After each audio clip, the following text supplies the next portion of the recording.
The Wind in the Willows, written by Kenneth Grahame, illustrated by Robert Ingpen.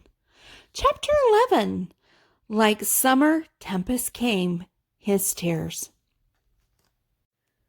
The rat put out a neat little brown paw, gripped Toad firmly by the scuff of the neck, and gave a great hoist and pulled, and the waterlogged Toad came up slowly but surely over the edge of the hole, till at last he stood safe and sound in the hall, streaked with mud and wee to be sure, and with the water streaming off him, but happy and high-spirited as old, now that he found himself once more in the house of a friend, and dodging and evasions were over, and he would lay aside a disguise that was unworthy of his position and wanted such a lot of living up to.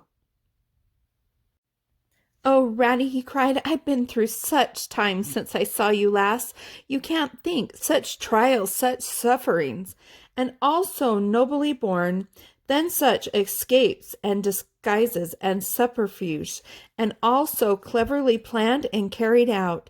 Been in prison, got out of it, of course, been thrown into a canal, swam ashore, stole a horse, sold him for a large sum of money, humbugged everybody, made 'em all do exactly what I wanted. Oh, I am a smart Toad, and no mistake. What do you think my last exploit was? Just hold on till I tell you." "Toad," said the water rat gravely and firmly, "you go off upstairs at once and take off that old cotton rag that looks as if it might formerly have belonged to some washerwoman, and clean yourself thoroughly, and put on some of my clothes, and try and come down looking like a gentleman if you can, for a more shabby, bedraggled, disreputable looking object than you are I ever set eyes on in my whole life. Now stop swaggering and arguing and be off. I'll have something to say to you later." Toad was at first inclined to stop and do some talking back at him. He had enough of being ordered about when he was in prison, and here was the thing being begun all over again, apparently, and by a rat too. However, he caught sight of himself in the looking-glass over the hat-stand with the rusty black bonnet perched rakishly over one eye, and he changed his mind and went very quickly and humbly upstairs to the rat's dressing-room. There he had a thorough wash and brush-up, changed his clothes, and stood for a long time before the glass, contemplating himself with pride and pleasure, and thinking what utter idiots all the people must have been to have ever mistaken him for one moment for a washerwoman. By the time he came down again, luncheon was on the table, and very glad Toad was to see it, for he had been through some trying experiences and had taken much hard exercise since the excellent breakfast provided for him by the gypsy. While they ate, Toad told the rat all his adventures, dwelling chiefly on his own cleverness, and presence of mind in emergencies, and cunning in tight places, and rather making out that he had been having a gay and highly colored experience. But the more he talked and boasted, the more grave and silent the rat became. Then at last Toad talked himself to a standstill. There was a silence for a while, and then the rat said, "Now, Toady, I don't want to give you pain after all you've been through already, but seriously, don't you see what an awful ass you've been making of yourself? On your own admission, you have been handcuffed, imprisoned, starved, chased, terrified out of your life, insulted, jeered at, and ignominiously flung into the water by a woman, too. Where's the amusement in that? Where does the fun come in? And all because you must need go and steal a motor car. You know that you've never had anything but trouble from motor cars from the moment you first set eyes on one. But if you will be mixed up with them, as you generally are, 5 minutes after they've started, why steal them? Be a cripple if you think it's exciting. Be a bankrupt for a change. If You've set your mind on it, but why choose to be a convict?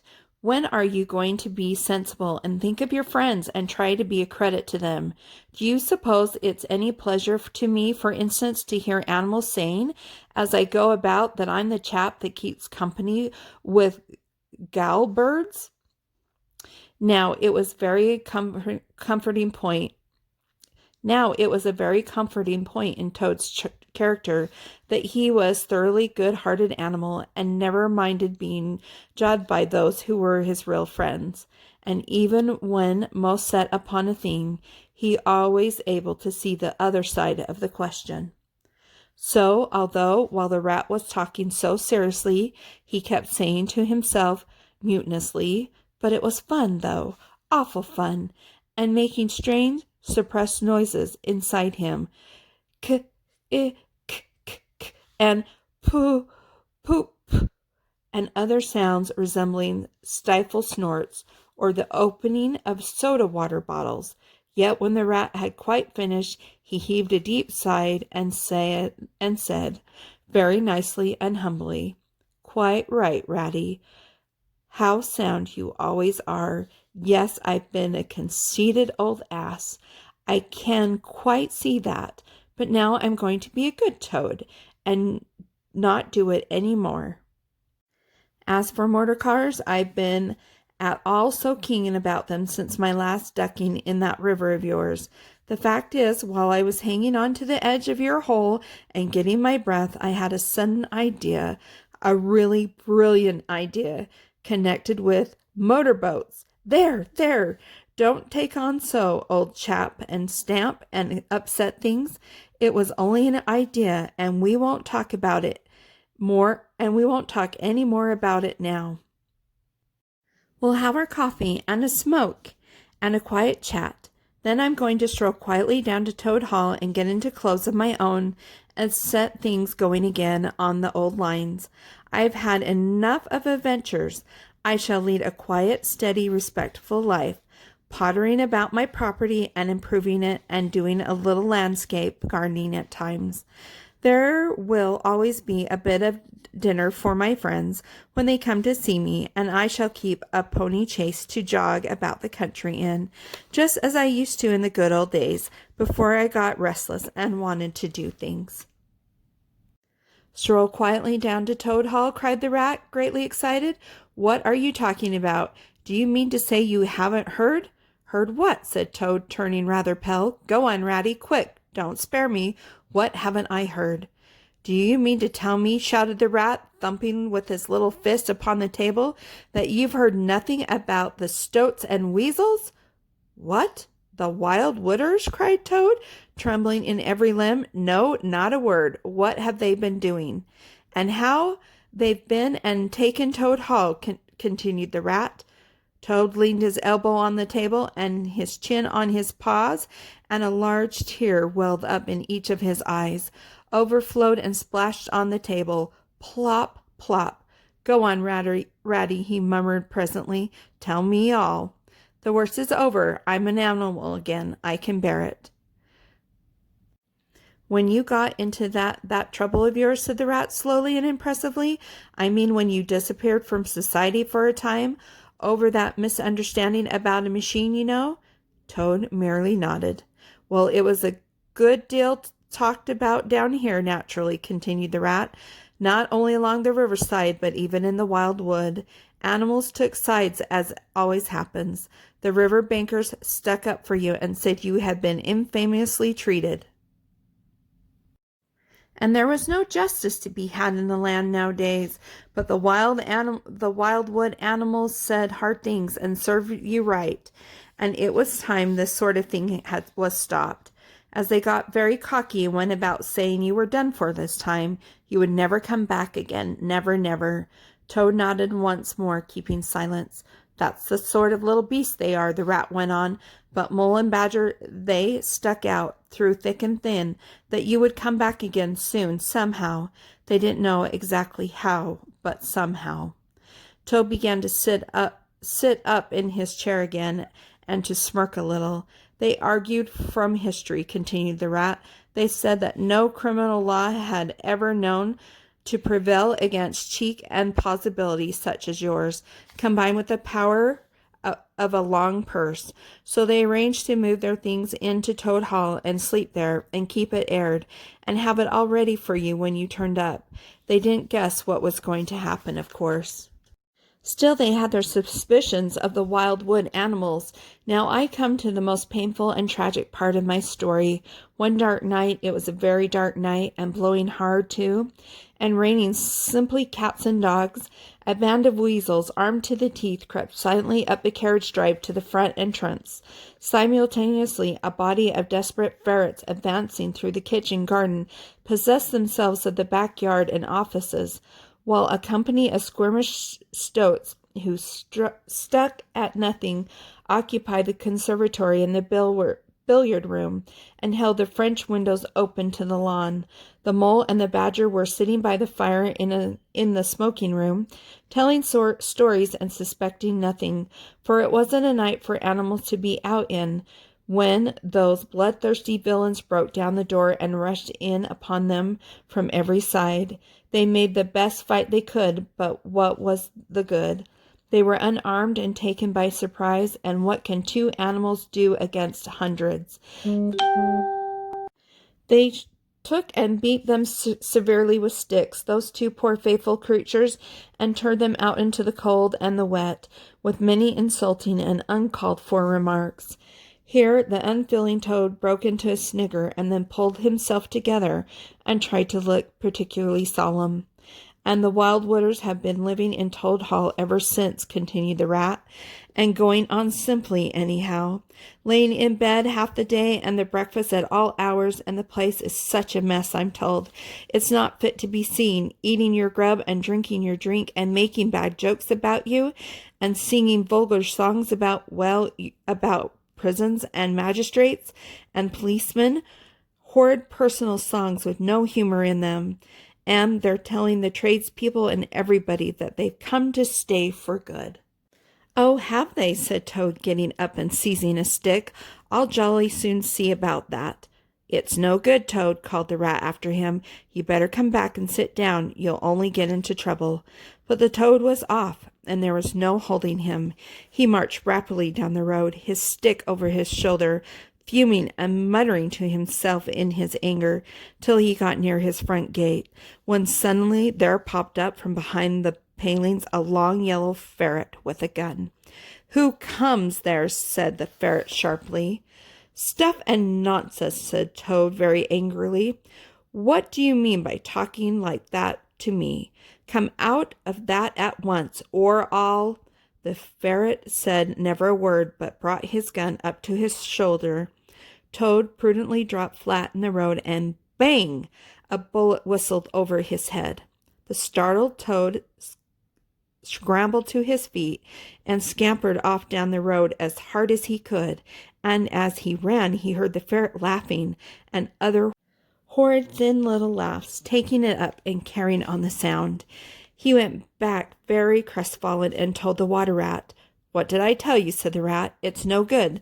They've got sentries posted, and they are all armed. You must just wait. Still, Toad was not inclined to give in at all at once, so he got out the boat and set off rowing up the river to where the garden front of Toad Hall came down to the water side. Arriving within sight of his old home, he rested on his oar and surveyed the land cautiously. All seemed very peaceful and deserted and quiet. He could see the whole front of Toad Hall glowing in the evening sunshine, the pigeons settling by twos and threes along the straight line of the roof, the garden a blaze of flowers, the creek that led up to the boathouse, the little wooden bridge that crossed it, all tranquil, uninhabited, apparently waiting for his return. He would try the boathouse first, he thought. Very warily he paddled up the mouth of the creek, and just passing under the bridge when crash! A great stone dropped from above, smashed through the bottom of the boat. It filled and sank, and Toad found himself struggling in deep water, looking up. He saw two stoats leaning over the parapet of the bridge and watching him with great glee. "It will be your head next time, Toady," they called out to him.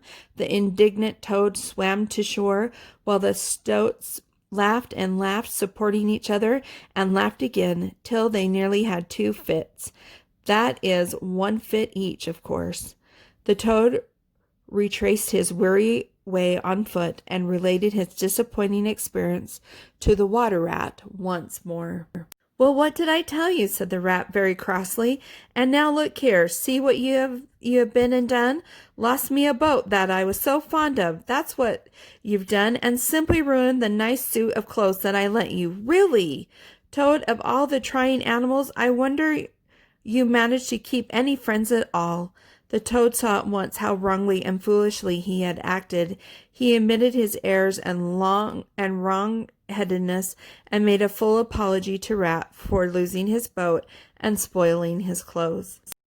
And he wound up saying, with that frank self-surrender which always disarmed his friends' criticism and won them back to his side, Ratty, I see that I've been a headstrong and willful Toad. Henceforth, believe me, I will be humble and submissive, and will take no action without your kind advice and full approval."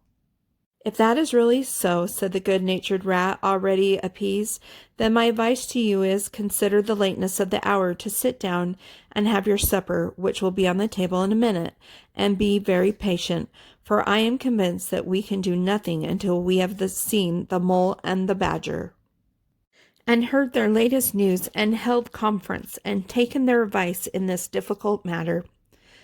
"Oh, yes, of course, the Mole and the Badger," said Toad lightly. "What's become of them, the dear fellows? I had forgotten all about them." "Well, may you ask?" said the Rat reproachfully.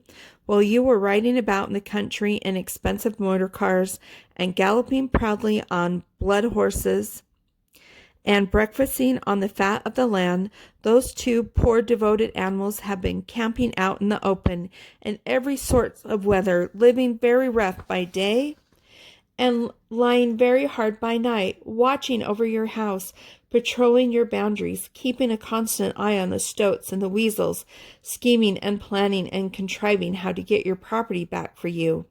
You don't deserve to have such true and loyal friends, Toad. You really don't. Some day, when it's too late, you'll be sorry you didn't value them more while you had them." "I am an ungrateful beast, I know," sobbed Toad, shedding bitter tears. "Let me go out and find them, out into the cold, dark night, and share their hardships, and try and prove by— Hold on a bit. Surely I heard the clink of dishes on a tray. Supper's here at last. Hooray! Come on, Ratty."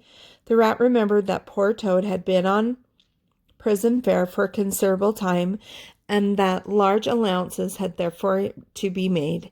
He followed him to the table accordingly, and hospitality enough encouraged him in his gallant efforts to make up for his past privations. They had just finished their meal and resumed their armchairs when there came a heavy knock at the door. Toad was nervous, but Rat, nodding mysteriously at him, went straight up to the door and opened it, and in walked Mr. Badger. He had all the appearance of one who for some nights have been kept away from home and all its little comforts and conveniences. His shoes were covered with mud, and he was looking very rough and tousled. But then he had never been a very smart man, the Badger, at the best of times. He came solemnly up to Toad, shook him by the paw, and said, "Welcome home, Toad, at last. What am I saying? Home indeed. This is a poor homecoming, unhappy Toad." Then he turned his back on him, sat down to the table, drew his chair up, and helped himself to a large slice of cold pie. Toad was quite alarmed at this very serious and portentous style of greeting, but the Rat whispered to him, "Never mind, don't take any notice, and don't say anything to him just yet. He's always rather low and despondent when he's wanting his victuals. In half an hour's time he'll be quite a different animal." So they waited in silence, and presently there came another and a lighter knock. The Rat, with a nod to Toad, went to the door and ushered in the Mole, very shabby and unwashed, with bits of hay and straw sticking to his fur. Hooray! Here's old Toad, cried the mole, his face beaming. Fancy having you back again. And he began to dance around him. We never dreamt you would turn up so soon. Why, you have managed to escape, you clever, ingenious, intelligent Toad. The rat, alarmed, pulled him by the elbow, but it was too late. Toad was puffing and swelling already. Clever? Oh, no, he said. I'm not really clever, according to my friends. I've only broken out of the strongest prison in England, that's all, and captured a railway train and escaped on it, that's all, and disguised myself and gone about the country humbugging everybody, that's all. Oh, no, I'm a stupid ass, I am. I'll tell you one or two of my little adventures, Mole, and you shall judge for yourself. Well, well, said the mole, moving towards the supper table. Supposing you talk while I eat. Not a bite since breakfast. Oh my, oh my. And he sat down and helped himself liberally to cold beef and pickles. Toad straddled on the hearth rug, thrust his paw into his trouser pocket, and pulled out a handful of silver. Look at that, he cried, displaying it. That's not so bad, is it, for a few minutes' work? And how do you think I done it? Mole? Horse stealing, that's how I've done it. Go on, Toad, said the mole, immensely interested. Toad, do be quiet, please, said the rat. And don't you egg him on, Mole, when you know what he is. But please tell us as soon as possible what the position is, and what's best to be done now that Toad is back at last.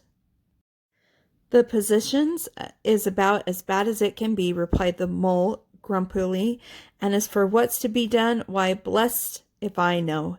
The badger and I have been round and round the place by night and by day, always the same thing. Sentries posted everywhere, guns poke out at us, stones thrown at us, always an animal on the lookout. And when they see us, how they do laugh. That's what annoys me most. It's a very difficult situation, said the rat, reflecting deeply, but I think I see now, in the depths of my mind, what Toad really ought to do. I will tell you. He ought to... No, he oughtn't, shouted the mole, with his mouth full. Nothing of the sort. You don't understand. What he ought to do is, he ought to... Well, I shan't do it anyways, cried Toad, getting excited. I'm not going to be ordered about by you fellows. It's my house we're talking about, and I know exactly what to do, and I'll tell you, I'm going to... By this time they were all three talking at once at the top of their voices, and the noise was simply deafening, when a thin, dry voice made itself heard, saying, Be quiet at once, all you. And instantly everyone was silent. It was the badger, who, having finished his pie, had turned around in his chair and was looking at them severely. When he saw that he had secured their attention and that they were evidently waiting for him to address them, he turned back to the table again and reached out for the cheese. And so great was the respect commanded by the solid qualities of that admirable animal that not another word was uttered until he had quite finished his repast and brushed the crumbs from his knees. The Toad fidgeted a great deal, but the rat held him firmly down. When the badger had quite done, he got up from his seat and stood before the fireplace, reflecting deeply. At last he spoke. Toad, he said severely, you bad, troublesome little animal, aren't you ashamed of yourself? What do you think your father, my old friend, would have said if he had been here tonight and had known all of your going-ons? Toad, who was on the sofa by this time with his legs up, rolled over on his face, shaken by sobs of contrition. There, went on the badger more kindly. Never mind, stop crying. We're going to let bygones be bygones and try and turn over a new leaf. But what the mole says is quite true. The stoats are on guard at every point, and they make the best sentinels in the world. It's quite useless to think of attacking the place. They're too strong for us. Then it's all over, sobbed the Toad, crying into the sofa cushions. I shall go and enlist for a soldier and never see my dear Toad Hall any more. Come, cheer up, Toady, said the badger. There are more ways of getting back a place than taking it by storm. I haven't said my last word yet. Now I'm going to tell you a great secret. Toad sat up slowly and dried his eyes. Secrets had an immense attraction for him. Because he never could keep one, he enjoyed the sort of unhallowed thrill he experienced when he went and told another animal after having faithfully promised not to. "There is an underground passage," said the Badger impressively, "that leads from the river bank quite near here right up into the middle of Toad Hall." "Oh, nonsense, Badger," said Toad rather airily. "You've been listening to some of the yarns they spin in the public houses about here. I know every inch of Toad Hall, inside and out. Nothing of the sort, I do assure you." "My young friend," said the Badger with great severity, "your father, who was a worthy animal, a lot worthier than some others I know, was a particular friend of mine, and told me a great deal he wouldn't have dreamt of telling you. He discovered that passage. He didn't make it. Of course, that was done hundreds of years before he ever came to live there, and he repaired it and cleaned it out, because he thought it might come in useful some day, in case of trouble or danger, and he showed it to me. 'Don't let my son know about it,' he said. 'He's a good boy, but very light and volatile in character, and simply cannot hold his tongue. If he's ever in a real fix, it would be of use to him. You may tell him about the secret passage, but not before.'" The other animals looked hard at Toad to see how he would take it. Toad was inclined to be a sulky at first, but he brightened up immediately, like the good fellow he was. "Well, well," he said, "perhaps I am a bit of a talker, a popular fellow such as I am. My friends get around me, we chaff, we sparkle, we tell witty stories, and somehow my tongue gets wagging. I have the gift of conversation. I've been told I ought to have a salon, whatever that may be. Never mind, go on, Badger. How's this passage of yours going to help us?" "I've found out a thing or two lately," continued the Badger. "I got Otter to disguise himself as a sweep and call at the back door with brushes over his shoulders asking for a job.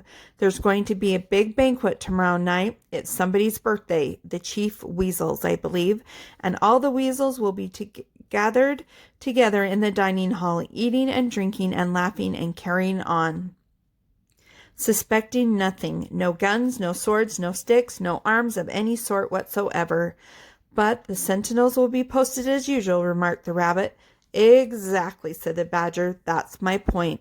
The weasels will not trust entirely to their excellent sentinels, and that is where the passage comes in. That very useful tunnel leads right up under the butler's pantry next to the dining hall." "Aha, that squeaky board in the butler's pantry," said Toad. "Now I understand it." "We shall creep out quietly into the butler's pantry," cried the Mole. "With our pistols and swords and sticks," shouted the Rat. "And rush in upon them," said the Badger. "And whack them, and whack them, and whack them," cried the Toad in ecstasy, running around and around the room, jumping over the chairs. "Very well, then," said the Badger, resuming his usual dry manner. "Our plan is settled, and there's nothing more for you to argue and squabble about. So, as it's getting very late, all of you go right off to bed at once. We will make all the necessary arrangements in the course of the morning tomorrow." Toad, of course, went off to bed dutifully with the rest. He knew better than to refuse, though he was feeling much too excited to sleep. But he had had a long day with many events crowded into it, and sheets and blankets were very friendly and comforting things. After plain straw, and not too much of it, spread on the stone floor of a draughty cell, and his head had not been many seconds on his pillow before he was snoring happily. Naturally, he dreamt a good deal about roads that ran away from him just when he wanted them, and canals that chased him and caught him, and a barge that sailed into the banquet hall with his week's washing, just as he was giving a dinner party, and he was alone in the secret passage, pushing onward, but it twisted and turned round and shook itself, and sat up on its end, yet somehow at last he found himself back in Toad Hall, safe and triumphant, with all his friends gathered around him, earnestly assuring him that he really was a clever toad. He slept till a late hour next morning, and by the time he got down, he found that the other animals had finished their breakfast some time before. The mole had slipped off somewhere by himself without telling anyone where he was going to. The badger sat in the armchair reading the paper and not concerning himself in the slightest about what was going to happen that very evening. The rat, on the other hand, was running around the room busily, with his arms full of weapons of every kind, distributing them in 4 little heaps on the floor, and saying excitedly under his breath as he ran, "Here's a sword for the rat. Here's a sword for the mole. Here's a sword for the toad. Here's a sword for the badger. Here's a pistol for the rat. Here's a pistol for the mole. Here's a pistol for the toad. Here's a pistol for the badger," and so on in regular rhythmical way, while the 4 little heaps gradually grew and grew. "That's all very well, Rat," said the badger presently, looking at the busy little animal over the edge of his newspaper. "I'm not blaming you, but just let us once get past the stoats with these detestable guns of theirs, and I assure you we shan't want any swords or pistols. We 4 with our sticks once were inside the dining hall. Why, we shall clear the floor of all the lot of them in 5 minutes. I have done the whole thing by myself, only didn't want to deprive you fellows of the fun. It's as well to be on the safe side," said the rat reflectively, polishing a pistol barrel on his sleeve and looking along it. The toad, having finished his breakfast, picked up a stout stick and swung it vigorously, belaboring imaginary animals. "I'll learn 'em to steal my house," he cried. "I'll learn 'em, I'll learn 'em." "Don't say learn 'em, Toad," said the rat, greatly shocked. "It's not good English." "What are you always nagging Toad for?" inquired the badger rather peevishly. "What's the matter with his English? It's the same what I use myself. If it's good enough for me, it ought to be good enough for you." "I'm very sorry," said the rat humbly, "only I think it ought to be teach 'em, not learn 'em." "But we don't want to teach 'em," replied the badger. "We want to learn 'em, learn 'em, learn 'em. And what's more, we're going to do it too." "Oh, very well, have it your own way," said the rat. He was getting rather muddled about it himself, and presently he retired into a corner where he could be heard muttering, "Learn 'em, teach 'em, learn 'em," till the badger told him rather sharply to leave off. Presently the mole came tumbling into the room, evidently very pleased with himself. "I've been having such fun," he began at once. "I've been getting a rise out of the stoats." "I hope you've been very careful, Mole," said the rat anxiously. "I should hope so too," said the mole confidently. "I got the idea when I went into the kitchen to see about Toad's breakfast being kept hot for him. I found the old washerwoman dress that he had come home in yesterday, hanging on a towel horse before the fire. So I put it on, and the bonnet as well, and the shawl, and off I went to Toad Hall, as bold as you please. The sentries were on the lookout, of course, with their guns, and their 'Who comes here?' and all the rest of their nonsense. 'Good morning, gentlemen,' say I, very respectfully. 'Want any washing done today?' They looked at me very proud and stiff and haughty and said, 'Go away, washerwomen. We don't do any washing on duty or any other time,' say I. Ho, ho, ho, wasn't I funny, Toad?" "Poor frivolous animal," said Toad very loftily. The fact is, he felt exceedingly jealous of Mole for what he had just done. It was exactly what he would have liked to have done himself, if only he had thought of it first, and hadn't gone and overslept himself. "Some of the stoats turned quite pink," continued the mole, "and the sergeant in charge, he said to me, very short, he said, 'Now run away, my good woman, run away. Don't keep my men idling and talking on their posts. Run away,' say I. 'It won't be me that'll be running away in a very short time from now on.'" "Oh, Molly, how could you?" said the rat, dismayed. The badger laid down his paper. "I could see them pricking up their ears and looking at each other," went on the mole, "and the sergeant said to them, 'Never mind her. She doesn't know what she's talking about.'" "Oh, don't I?" said I. "Well, let me tell you this.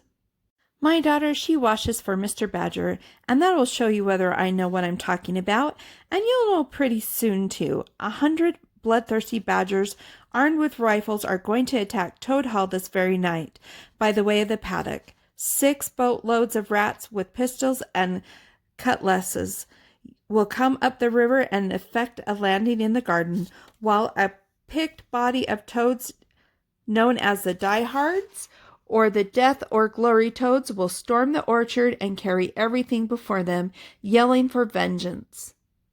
There won't be much left of you to wash by the time they've done with you, unless you clear out while you have the chance.